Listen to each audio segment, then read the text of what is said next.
প্রিয় দেশবাসী, সবাইকে আসসালামু আলাইকুম। আমি মাহিন, বৈষম্য বিরোধী ছাত্র আন্দোলনের একজন সমন্বয়ক হিসেবে আমি দায়িত্ব পালন করছি। আপনারা সবাই আজকের ঘটনা সম্পর্কে সম্পূর্ণ অবগত আছেন। আমাদের 6 জন সমন্বয়ককে ডিবি কার্যালয়ে তুলে নিয়ে লিখিত বিবৃতি নেওয়া হয়েছে। এ ব্যাপারে দেশবাসীর ভেতরে অনেক প্রশ্ন, অনেক কথা, অনেক কিছু আপনাদের মনের মধ্যে এসেছে। আমি বিষয়গুলো সম্পূর্ণভাবে ক্লিয়ার করে দিতে চাই আপনাদের সামনে। যে 6 জনের কাছ থেকে বিবৃতি নেওয়া হয়েছে, সেই 6 জনকে আমরা খুব ভালোভাবেই চিনি। তারা কেমন মানসিকতার লোক আপনারা জানেন। নাহিদ ভাইকে এর আগেও তুলে নিয়ে নির্যাতন করা হয়েছে। আমার 14 বড় ভাই আসিফ মাহমুদ ভাইকে, এছাড়াও আবু বাকেরকেও তুলে নেওয়া হয়েছিল, আপনারা সবাই জানেন। আমি প্রত্যেকের প্রতি অনুরোধ করব, তাদের প্রতি কোনো ঘৃণার মনোভাব প্রকাশ না করতে।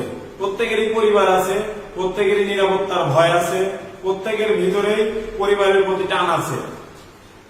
তাদেরকে সেই জায়গা থেকে অস্ত্রের মুখে জিম্মি করে আমাদের আন্দোলনকে নস্যাৎ করার জন্য সরকার উঠে পড়ে লেগেছে।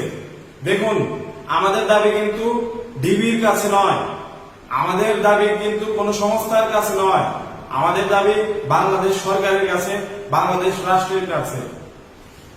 আমাদের যে দাবি, সেই প্রেস রিলিজ বা প্রেস বিজ্ঞপ্তি আমরা সবসময় সাংবাদিকদের মাধ্যমে দিয়েছি, এবং সংবাদ সম্মেলন কখনো যে ডিবি কার্যালয় হতে পারে না সেটা আপনারা ভালোই জানেন। এবং বিশেষত ছাত্রদের সংবাদ সম্মেলন, আজকে নাহিদ ভাই, সার্জিস ভাই, হাসনাত আব্দুল্লাহ ভাই, বাকের, আসিফ ভাই এবং আমাদের একজন নারী সমন্বয়ককে তুলে নিয়ে, তার বাইরেও অনেককে তুলে নেওয়া হয়েছে, আপনারা সবাই জানেন।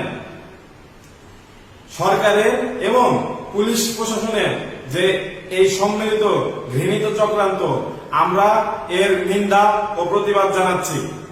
দেশবাসীর প্রতি এবং ছাত্র জনতার প্রতি আমার এবং আমাদের সমন্বয়কের বাকি যারা বাইরে আছে প্রত্যেকের উদাত্ত আহ্বান থাকবে, আপনারা সবাই মাঠে নেমে আসুন। আমাদের কালকে বিক্ষোভ কর্মসূচি আছে এবং সেই বিক্ষোভ কর্মসূচিতে যোগদান করুন।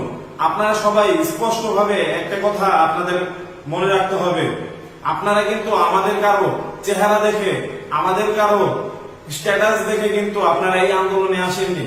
কালকে যদি আমাকে তুলে নিয়ে যাওয়া হয় এবং তারপর যদি আপনি দেখেন আমার অবস্থান পরিবর্তিত হয়েছে, ধরে নেবেন আমার উপরে অনেক জুলুম করা হয়েছে, আমাকে, আমার পরিবারকে থ্রেট দেওয়া হয়েছে। আমি নিজেও কিন্তু সেই ধরনের জুলুমের শিকার, কিন্তু আমাকে কিন্তু এখনো তুলে নিয়ে যাওয়া হয়নি। আমি আমার নিরাপত্তা নিয়ে শঙ্কিত এবং এই বিষয়টি আপনাদেরকে জানিয়ে রাখলাম, আপনারা সচেতন থাকবেন। আবার বলে দিচ্ছি, কালকে আমাদের বিক্ষোভ কর্মসূচি আছে, আপনারা সবাই সেই মিছিলে যোগদান করুন এবং বিক্ষোভ কর্মসূচি সফল করুন।